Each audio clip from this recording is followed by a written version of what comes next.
Bom dia a todos, quero cumprimentá-los com a graça e a paz de nosso Senhor Jesus Cristo. Estaremos refletindo nesse dia no Evangelho de João, capítulo de número 1 ao número 3. A palavra de Deus diz assim: No princípio era o Verbo, e o Verbo estava com Deus, e o Verbo era Deus. Ele estava no princípio com Deus. Todas as coisas foram feitas por ele, e sem ele nada do que foi feito se fez. Estaremos refletindo nesse dia a respeito da identidade de Jesus. E já que nós estaremos refletindo a respeito da identidade de Jesus, vamos então viajar um pouco através das páginas da Bíblia. Vamos então lá para o princípio. Vamos para o primeiro livro da Bíblia, vamos para o livro de Gênesis. E ao nos deparar com Gênesis, nos versos de 1 a 3, eu e você podemos observar que a Bíblia Sagrada dirá o seguinte: No princípio, criou Deus os céus e a terra era sem forma e vazia, e havia trevas sobre a face do abismo, e o Espírito de Deus se movia sobre a face das águas. E disse Deus: haja luz, e houve luz. Perceba você que, à semelhança da vida de muitas pessoas hoje, a terra precisava de luz, e a palavra de Deus vai nos mostrar que houve luz. A vida de muitos estava em trevas, havia essa necessidade. E note você aonde está a palavra. E disse Deus: haja luz, e houve luz.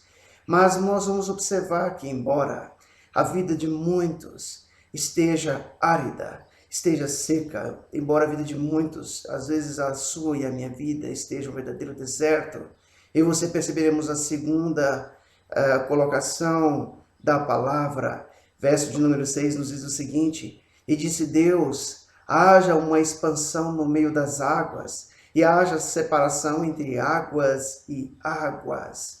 Mas note você que eu e você precisamos entender e compreender essa divisão de terra e céus, que eu e você estamos aqui, Deus está nos céus. Isso é mencionado no próprio Pai Nosso, da santidade de Deus. E é justamente o verso de número 9 que vai nos mostrar que Deus vai dizer: ajuntem-se águas debaixo dos céus num lugar, e apareça a porção seca, e assim o foi. E Deus ele vai nos mostrar além disso, que a palavra ela ainda continua em ação. A palavra ela vai nos mostrar que ela é alimento que vai saciar a minha fome, a tua fome, a fome da humanidade. E é justamente por conta disso que essa palavra que alimenta vai nos dizer o seguinte: e disse Deus, produza a terra erva verde, erva que dê semente, árvore frutífera que dê fruto segundo a sua espécie, cuja semente esteja nela sobre a terra. E assim o foi. Mas talvez eu e você precisamos ainda entender o que o salmista quis dizer, que luz para o meu caminho é a tua palavra.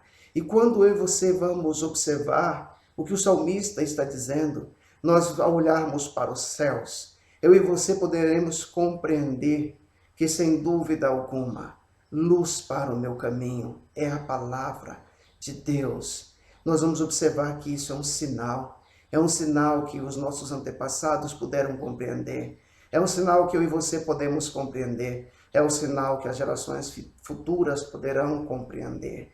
A palavra de Deus no verso 14 nos diz: e disse Deus, haja luminares na expansão dos céus, para haver separação entre o dia e a noite, e sejam eles para sinais e para tempos determinados e para dias e anos. Queridos, e nós ainda podemos observar que a vida não teria graça se eu e você nós não pudéssemos contemplar a vida, se eu e você não pudéssemos contemplar a fauna, a flora e tudo que de belo Deus criou, que Deus o fez. E é por conta disso, é para que eu e você pudéssemos observar a natureza, conforme o Salmo de número 19 nos diz, que é a natureza justamente, ela testemunha da existência de Deus.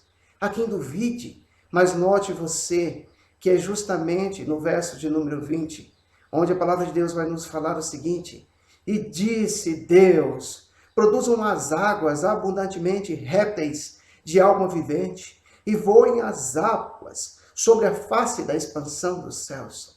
Mas como se isso fosse pouco, o Senhor Deus, então, ele vai mostrar a sua identidade como Deus Trino. É aqui onde o Senhor Deus ele vai mostrar-se como o Pai, como o Filho e como o Espírito Santo. É aqui onde essa expressão que foi mencionada por algumas vezes, por 5 vezes, vai ser agora expressada pela 6ª vez, quando se escuta o seguinte: e disse Deus, façamos o homem à nossa imagem, conforme a nossa semelhança, e domine sobre os peixes do mar, e sobre as aves dos céus, e sobre o gado, e sobre toda a terra, e sobre todo o réptil que se move sobre a terra. Note você que o verso de número 26, ele está no plural. É aqui onde Deus se revela, é aqui onde Deus ele vai criar a obra-prima, e é aqui onde o Senhor Deus se revela como Deus Trino, como o Pai, o Filho e o Espírito Santo, onde é a única parte onde você vê façamos, porque até então você percebe que, embora houvesse a expressão e disse Deus, não havia esse plural, mas é aqui onde Deus se revela.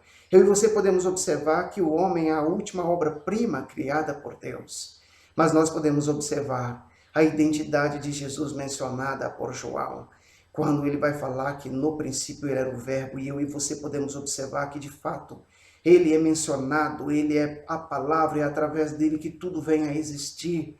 Jesus, ele é o início de tudo, e é em Jesus que toda a história vai se consolidar. E quando eu e você, para concluirmos essa mensagem, refletirmos no livro de Apocalipse, no capítulo de número 1, verso de número 8, nós poderemos compreender isso. É o próprio Jesus que vai dizer: eu sou o Alfa e o Ômega, o princípio e o fim, diz o Senhor, que é, o que era e o que há de vir, o Todo-Poderoso. Que eu e você possamos então compreender a identidade de Jesus. Que eu e você possamos entender que esse é Jesus Cristo, o primeiro, o último, o princípio e o fim de todas as coisas. Essa é a identidade de Jesus.